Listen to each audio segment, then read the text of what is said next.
兄弟们，乌克兰的重磅悬赏来了！一位乌克兰银行家宣布了针对俄罗斯的悬赏令，只要你能完成，就能够成功获得2000万格里夫纳，也就是54万美元的奖励。今天咱们来聊一聊乌克兰的这份1000万悬赏。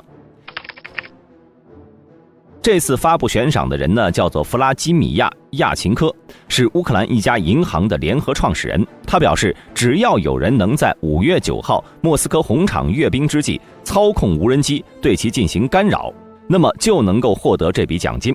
亚琴科表示，我听说普京计划在红场举行阅兵式，那里会有很多俄国军队，因此正如他们所说，这些将是非常合法的军事目标，所以我认为应该用无人机给他们举办一场庆典。俄罗斯的阅兵一般情况下是每年的5月9号举行纪念卫国战争胜利的阅兵，并且每个州级单位的首府都举办。其中最宏大的就是莫斯科红场阅兵，由联邦武装力量总军和莫斯科卫戍区共同举行。其次呢是圣彼得堡东宫广场阅兵，由列宁格勒州卫戍区和部分联邦武装力量海军举行。其他州府呢咱就不一一列举了。那么咱们接着说悬赏。为了拿到这笔奖金，亚琴科呢提出了最重要的条件，无人机必须在阅兵式期间降落在红场上，并且向所有观众展示乌克兰的宣传标语，例如荣耀归于乌克兰或者普京什么什么什么等。同时呢，他还强调已经在自家银行开设了一个奖励账户，奖池内金额高达2000万格里夫纳。而对此需要注意的是，亚琴科本人是多夫式 T10 无人机生产的发起人，但是他的无人机呢不会参与其中。另外，如果有人愿意向这个奖金基金捐款，承诺的金额还可以再增加。此前呢，就目前的信息来看，亚琴科的要求似乎并不算什么，但是考虑到还会有数千俄军和大量重装备参与在红场阅兵，是非常合法的军事目标，再加上俄军不断地对基辅等地进行远程精确打击，这使得在胜利日时降落在红场的无人机很可能是带有爆炸物的自杀式无人机。如今胜利日红场阅兵已经成为俄罗斯政府每年最重要的公开活动之一了，具备极强的意义，尤其是在目前的俄乌战争期间，包括俄总统普京在内诸多克里姆林宫高层都会参与。如果在胜利日阅兵当天红场遭到乌克兰自杀式无人机袭击，哪怕是在红场上空被击落，也会造成严重影响。俄军的防空部队会有很多人被处分。反正自从战争开始后，被撸掉的俄军高级将领那也不是一个两个了。这还没有提到防空导弹战斗部在低空爆炸时对红场密集人群造成的威胁。值得注意的是，其实早在乌克兰之前，已经有一名德国青年人完成过类似的事情。冷战时期美苏争霸，无论当时是美国还是苏联，都有先进的防空措施。特别是在1983年，一架突然进入苏联领空的韩国客机被苏联打下，酿成了严重的空难。这是因为苏联航空法规定，对任何误入闯入苏联领空的飞行器，苏联都有权不加警告地予以击落。可见苏联有着严密的防空系统。但就在韩国客机事故过去不到4年，苏联再次发生了一起轰动全球的事件。此事件呢，就是红场事件。1987年，一名德国青年驾驶着一架飞机，突然就降落在了苏联最古老的广场红场，直到20分钟后，姗姗来迟的莫斯科警察才将其带走。经过审查，苏联发现这名来自西德的青年呢，名为鲁斯特，是一名业余驾驶员，迄今为止有着40多个小时的飞行经验。然而就是这样一个业余飞行员，打破了苏联防空牢不可破的神话，这令世人感到不可思议。那么这个业余的德国飞行员是如何越过苏联防空体系空降到莫斯科红场呢？原来鲁斯特早就暗中买了苏联地图进行研究。5月13号，他从塞斯纳起飞，先到了丹麦的费罗雷岛，15号再到达冰岛，然后再从冰岛飞到了费罗雷岛。在他声明的飞行计划中，本来是想飞到瑞典首都斯德哥尔摩降落的，最终却是直飞苏联。根据资料记载，苏联和西方接壤的空域呢，部署了1300架飞机，1万多枚防空导弹，7000多部雷达和传感器。如此严密的防控措施下呢，为何苏联却没有发现这架飞机呢？原来苏联当局询问鲁斯特时，鲁斯特是这样解释的。他说之所以没发现主要是他驾驶飞机进入苏联后采取的是超低空飞行方式，苏联雷达可能无法发现。另外，小型飞机速度慢，也不容易被发现。而对于这次红场事件的处理结果，则是苏联国防部长谢尔盖·索科洛夫被撤职，同时苏联还撤销了300多名军职的职务。在鲁斯特的行为被报道后，苏联的防空被引为笑谈，甚至有人戏称苏联应该在莫斯科的喷水池旁设置一个警察亭，这样可以防止美国的潜水艇突然从地面冒出来。从这件事情当中呢，我们也可以看出苏联防空装备的落后和苏军防空部队的大意。而我们从最近的乌克兰无人机事件中也能看出，和苏联军队一脉相承的俄军防空并没有好到哪里去。新年结束不久，莫斯科就开始大兴土木，将城市内部的大片绿地彻底铲除，这是为了给 S-400 防空部队腾地方。再加上俄军还将铠甲 S-1 近程防空系统调到了国防部和内务部大楼的楼顶。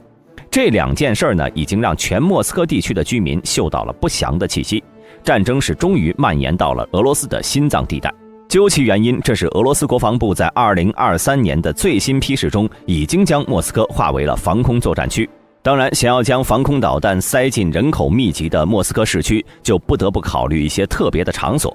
当前呢 ，S-400 进驻的地点有3个，它们分别是俄罗斯国立农业大学的实验田、麋鹿岛公园和库里亚诺沃区。比较尴尬的是这些地点部署的 S-400 防空系统距离居住区非常近，最近的居民楼呢，离这里只有不到200米。当地居民没有收到任何关于建造防空阵地的通知。当地居民都戏称，我们每天都在幻想能在我房子旁边放置一个高价值目标，如今它终于实现了。但是这些武器究竟能不能保卫莫斯科，仍然还是要打一个问号。到了2023年2月底，俄罗斯地区开始遭受乌克兰战争开始以来最大规模的无人机袭击，直接从与乌克兰接壤的布良斯克和别尔格罗德地区，以及远离乌克兰的列宁格勒地区、克拉斯诺达尔边疆区，都可以看到无人机投掷的炸弹所引发的爆炸。甚至还有一架无人机在俄罗斯天然气工业股份公司位于莫斯科地区克洛姆纳的天然气压缩机站附近坠毁。乌克兰方面也宣称拥有能打到莫斯科的无人机。而最近发生的俄罗斯国防部大楼配楼着火的事件，到底是劣质电水壶引起的起火，还是遭到了无人机攻击，谁也说不好。毕竟俄罗斯失火和爆炸的理由实在是太多了。而这些无人机之所以能够成功的潜入，就是由于它们的飞行高度很低，这就导致地面杂波和无人机混合在了一起，让俄军雷达难以发现，直到抵近莫斯科才被发现。除此之外呢，乌克兰的无人机能够进行超低空飞行，也反向说明了其具备地形回避能力。在乌克兰军工系统遭受严重打击的当下，基本上是没有能力给这样一种老式侦察机安装地形回避雷达的。因此答案是只有一个，那就是该无人机是经过北约国家改装的。俄军在1月19号缴获的乌军无人机中就发现，其中已经集成了星链电控系统和平板天线。在红场阅兵当天，乌克兰则可以完全复制此前的方法，操控大量无人机低空飞行突入莫斯科。毕竟这种飞行高度在1000米以下的目标，雷达反射截面积一般都很小，俄军的雷达体系想要把它抓出来，就需要对其进行识别、跟踪、拦截，这个难度就更大了。大部分国家只能通过低空捕盲雷达来解决盲区目标的抓取。但若是来袭目标一直走山地地区的话，就能大大降低低空捕盲雷达所能发挥的效率。也就是说，如果来袭无人机的飞行高度只有100米甚至更低，低空捕盲雷达所能发现的距离也就只有10几公里。在这个距离上，再想对它实施有效的跟踪拦截的难度也会更大。再加上乌克兰身后还有北约为其做无人机的航迹规划，可以有效地规避俄军的防空部队，利用其境内的复杂地形，彻底绕开俄军的要地防空和节点地区的野战防空，让俄罗斯防不胜防。考虑到俄军的低空监视能力较为薄弱，能否及时发现并且拦截低空来袭的自杀式无人机也很难说。目前已经有消息传出，有乌克兰团队宣称将争夺这笔巨额奖金，并表示会进行一些技术改进和特殊战术，